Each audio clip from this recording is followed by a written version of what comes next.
ধৈর্য ধরা লাগবে। যে মেয়ে বিয়ে হওয়ার পরে কোনোদিনও বাচ্চা হয়নি, এবার প্রথম বাচ্চা হবে। আপনার বলেন তো, প্রথম বাচ্চা হওয়ার সময় প্রসব ব্যথা ওই কি জানে? জানে না তো। দাদি নানি কিন্তু সবসময় কানে কানে সে কয়, সেই রকম হবি রে রে। কি বলবো প্রসবের কথা, মা বিনে সেই ব্যথা কেউ তো বুঝিবে না। মাজন ঠেকিয়া সন্তানের দায়, ওয়াকালে মা মারা যায়, কেন সে মায়ের ভক্তি করো না। এমন দরদি ভাবে কেউ হবে না আমার মা, মা গো। এখন আল্লাহর কাছে বলছে, আল্লাহ আমরা পেটত বাচ্চা থমো, কিন্তু প্রসব ব্যথা যেন বাপ পায়। এটা সাইদ হুজুরের ওয়াজ, মানে মেয়েরা অধিকার চাচ্ছে যে আমরা পেটত বাচ্চা লালন পালন কর্ম, কিন্তু বের হওয়ার সময় যে ব্যথা এটা যেন বাপেরও হয়। তা আল্লাহ মেয়েকে দোয়া কবুল করছে, মনে করেন কবুল করছে। কিন্তু এখন বাড়ির ম্যাডামের বাচ্চা হচ্ছে, ড্রাইভার খালি কান দিচ্ছে। স্বামী কয়, কে রে আমার বইয়ের বাচ্চা হচ্ছে, ড্রাইভার কান দেখেন, তার মানে বুঝবার পারছে ড্রাইভারের মাধ্যমে ওই বাচ্চা পেটত যাচ্ছে। মেয়েরা কয়, না আল্লাহ যার ব্যথা তাকে দেন, ধরা পড়ার আগে। কি কোনোদিনও ব্যথা পাইনি, এবার প্রথম ব্যথা।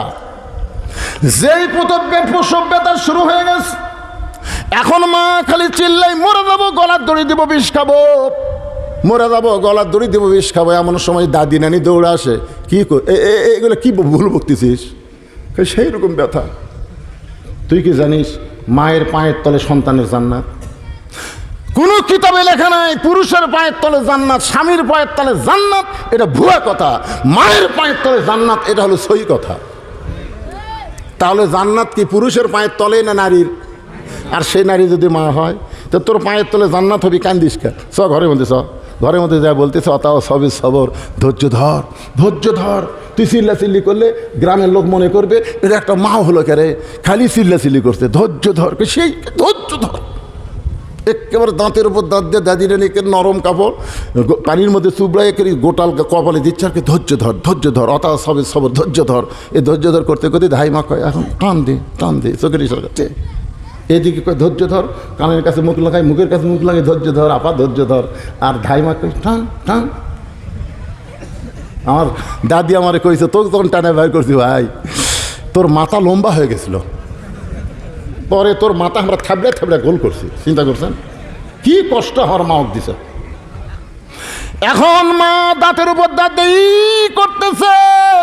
এক সময় ধাইমা বাচ্চা ধরে টান মারছে আল্লাহর নাম নিয়ে, বাচ্চা দুনিয়াতে মেয়ে মেয়ে বলে কাঁদতেছে। এদিকে মা বেহুশ হয়ে গেছে, মার আর হুঁশ নাই, এত ব্যথা। সন্তানকে গোসল করায়া ওই সন্তান যখন মায়ের উপর দেয়, মায়ের বুকের উপরে দেয়, মা হুঁশটা ফিরে পাইয়া সন্তানকে হাত দিয়ে আগলে নিয়ে মুখের কাছে নিয়ে মুখে গালে চুমা খায়। দাদি নানি বলতেছে, চুমা কেন খাস? এ তোরে প্রসব ব্যথা দিল, কষ্ট দিল, তুই বেহুশ হয়ে গেলি, এর লাত্তি মার ফাইলা দে, এর জন্যই তো গলার দড়ি দিবার চাইলি, এর জন্যই বিষ খাবার চাইলি, এর জন্য আত্মহত্যা করবার চাইলি, আরে ফাইলা দে, বুকের ওপর রাখিস না। মা তখন বলে, দাদি আগে বুঝি নাই, না বুঝে আমি বলছি আত্মহত্যা করবো, বিষ খাবো, মানে বিষ খাবো, গলার দড়ি দিব। কিন্তু সন্তান বুকে নেওয়ার সাথে সাথে আমার প্রসবের ব্যথা আমি সব ভুলে গিয়েছি। ওগো দাদি, সন্তান বুকে নেওয়ার পর মা সমস্ত যন্ত্রণা ভুলে যায়। আমরা বাংলার মুসলমান, হাসিনার সময় আমরা প্রসব ব্যথার মতন নানা ধরনের কষ্ট পাইছি। কারে ফাঁসি দেওয়া হয়েছে, কারে জেলে দেওয়া হয়েছে। আমাকে পর্যন্ত 9 বার জেলের মধ্যে ঢুকাইছে। আমার 2টা আঙ্গুল ভাঙ্গা দিয়ে হাতের মধ্যে খুঁটা ঢুকাই দিয়ে আমাকে রিমান্ডে নিয়েছে। এত কষ্ট সহ্য করেছি, এত কষ্ট সহ্য করার পরে ধৈর্য ধারণ করেছি। সেই দিন আমরা কবে পাবো যেদিন বাংলার জমিনে সবুজ পতাকার সঙ্গে লাল সবুজ পতাকার সাথে সাথে কলেমার পতাকা পথ পথ করে আসমানে উড়বে। যেদিন কলেমার পতাকা উড়বে সেদিন আমাদের এই কষ্ট, এই যাতনা, এই যন্ত্রণা সার্থক হবে। জোরে কোন কথা ঠিক কিনা? সবর, ধৈর্য ধরা লাগবে বাজান। আরো বিপদ আপদ মুসিবত আমাদের সামনে আসতে পারে। আল্লাহর পথে থাকতে গিয়া নানা ধরনের বিপদ আসবে। আল্লাহ বলেছেন, ওয়ালা নাবলুয়ান্নাকুম বিশাইয়্যিম মিনাল খাউফি ওয়াল জুই ওয়া নাকসিম মিনাল আমওয়ালি ওয়াল আনফুসি ওয়াস সামারাতি ওয়া বাশশিরিস সাবিরিন। মাগরিব এশার নামাজ কারা কারা পড়েননি হাত তোলেন, এটা আমি বলবো না, কিন্তু কারা কারা ফজরের নামাজ পড়বেন না তারা একটু হাত তোলেন তো।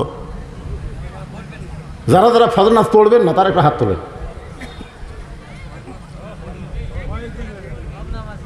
মাশাআল্লাহ। আচ্ছা, প্রতিদিন আপনারা 10টার দিকে ঘুমান, আজকে যে এখন এই 12:30 বাজবে, তাহলে আজকে ঘুমালে এত পাবেন?